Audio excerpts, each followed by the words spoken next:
नमस्कार दोस्तों, आज आप लोग सुनेंगे गीता पाठ का महात्म कथा। एक समय पार्वती जी ने पूछा, महादेव जी, किस ज्ञान के बल पर संसार के सब लोग आपको शिव कहकर पूछते हैं? मृगछाला ओढ़े और अपने सभी अंगों में शमशान की विभूति लगाए, गले में सर्प और नर मुंडों की माला पहने हुए हो, इनमें तो कोई भी पवित्र नहीं, फिर आप किस ज्ञान से पवित्र माने जाते हैं? तब महादेव ने उत्तर दिया कि हे प्रिय, सुनो, मैं गीता ज्ञान को अपने हृदय में धारण करने से पवित्र माना जाता हूँ। इस ज्ञान से मुझे बाहर के कर्म नहीं व्यापते। तब पार्वती जी ने कहा कि हे भगवान, जिस गीता ज्ञान की आप ऐसी स्तुति करते हैं, उसके श्रवण करने से कोई कृतार्थ भी हुआ है? महादेव ने उत्तर देते हुए कहा कि इस ज्ञान को सुनकर बहुत से जीव कृतार्थ हुए हैं और आगे भी होंगे। मैं तुम्हें एक पुरातन कथा कहता हूँ, तुम सुनो। एक समय पाताल लोक में शेषनाग की शैया पर श्री नारायण जी नैन मूंद कर आनंद में मगन थे। उस वक्त भगवान के चरण दबाते हुए लक्ष्मी जी ने पूछा, हे प्रभु, निंद्रा और आलस तो उन पुरुषों को व्यापता है जो जीव तामसी होते हैं, फिर आप तो तीनों गुणों से अतीत हो। आप तो वासुदेव हो। आप जो नेत्र मूंद रहे हो, इससे मुझके बड़ा आश्चर्य है। नारायण जी ने उत्तर देते हुए कहा, हे लक्ष्मी, मुझको निंद्रा आलस्य नहीं व्यापता। एक शब्द रूप जो भगवत गीता है, उसमें जो ज्ञान है उसके आकार रूप है। यह गीता शब्द रूप अवतार है। इस गीता में यह अंग है। 5 अध्याय मेरे मुख है, 10 अध्याय मेरी भुजा है, 16वां अध्याय मेरा हृदय और मन और मेरा उदर है, 17वां अध्याय मेरी जांघा है, 18वां अध्याय मेरे चरण है। गीता श्लोक ही मेरी नाड़ियाँ हैं और जो गीता के अक्षर है वो मेरा रोम है। ऐसा मेरा शब्द रूपी जो गीता ज्ञान है, उसी के अर्थ में हृदय में विचार करता हूँ और बहुत आनंद प्राप्त होता हूँ।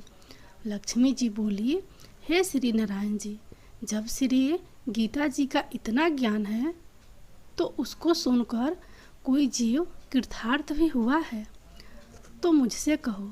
तब श्री नारायण ने कहा, हे लक्ष्मी, गीता ज्ञान को सुनकर बहुत से जीव कृतार्थ हुए हैं, सो तुम श्रवण करो। एक व्यक्ति था जो चंडालों के कर्म करता था और तेल नमक का व्यापार करता था। उसने एक बकरी पाली। एक दिन वह बकरी चराने के लिए वन में गया और वृक्ष से पत्ते तोड़ने लगा। वहाँ उसे एक सांप से डस लिया, जिससे वह तुरंत मर गया। मरने के बाद उसने बहुत से नरक भोगे और फिर उसका जन्म बैल के रूप में हुआ। उस बैल को एक भिक्षुक ने मोल लिया। वह भिक्षुक उस पर चढ़कर सारे दिन मांगता, फिर जो कुछ भिक्षा मांगकर लाता वह उसे अपने परिवार के साथ मिलकर खाता और वो बैल सारी रात द्वार पर खड़ा रहता। उसके खाने पीने का भी कोई ख्याल नहीं करता था और सुबह होते ही बैल पर चढ़कर फिर मांगने निकल जाता। जब बहुत दिन हो गए तो वह बैल भूख से गिर गया, लेकिन उसके प्राण नहीं निकले। नगर के लोगों ने देखा और उस बैल को कोई तीर्थ का फल दे तो कोई व्रत का फल दे, तब भी उस बैल के प्राण नहीं छूटे। एक दिन गणिका आई। उसने लोगों से पूछा, यह कैसी भीड़ है? तो उन्होंने कहा कि इसके प्राण नहीं निकलते अनेक पुण्यों का फल दे रहे हैं तो भी इसकी मुक्ति नहीं होती। तब गणिका ने कहा कि मैंने जो कर्म किया है उसका फल मैंने इस बैल को दिया है। इतना कहते ही बैल की मुक्ति हो गई। तब बैल ने एक ब्राह्मण के घर जन्म लिया। पिता ने उसका नाम सुशर्मा रखा। उसके पिता ने उसे पढ़ाया लिखाया। उसको अपने पिछले जन्म की सुध थी। उसने एक दिन मन में विचार किया, जिस गणिका ने मुझे बैल की योनि से छुड़ाया था उसका दर्शन करूं।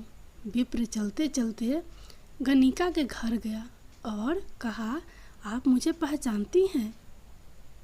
गणिका ने कहा, मैं नहीं जानती, तुम कौन हो? तब उसने कहा कि मैं वही बैल हूँ जिसको आपने अपने पुण्य दिए थे। तब मैं बैल की योनि से छूटा था। अब मैं विप्र के घर जन्म हूँ। आप अपना पुण्य बताएं।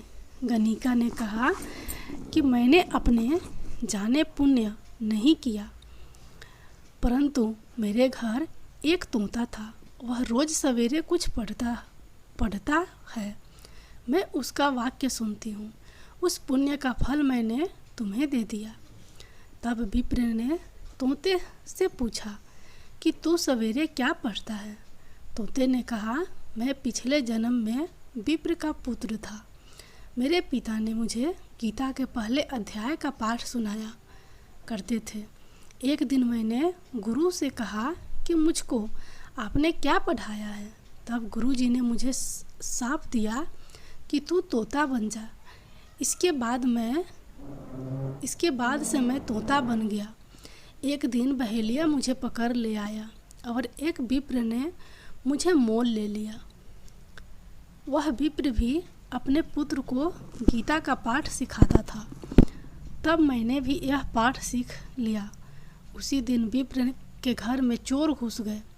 उन्हें धन को प्राप्त नहीं हुआ, लेकिन वह मेरा पिंजरा उठा ले आए। उनकी यह गणिका मित्र थी। वह मुझे उसके पास ले आए। सो मैं नित्य प्रातः गीता जी के पहले अध्याय का पाठ करता हूँ, जिसे यह गणिका सुनती है। पर इस गणिका को समझ में नहीं आती जो मैं पढ़ता हूँ। वहीं इस गणिका ने तेरे निमित्त दिया था। वह श्री गीता जी के पहले अध्याय का फल था। तब विप्र ने कहा कि हे तोते, तू भी विप्र है। मेरे आशीर्वाद से तेरा कल्याण हो। सो हे लक्ष्मी। विप्र के इतना कहते ही वह तोता भी मुक्ति को प्राप्त हो गया। तब गणिका ने बुरे कर्म छोड़ भले कर्म ग्रहण किए और नित्य स्नान करके श्री गीता जी के प्रथम अध्याय का पाठ करना शुरू कर दिया, जिससे उसकी भी मुक्ति हो गई।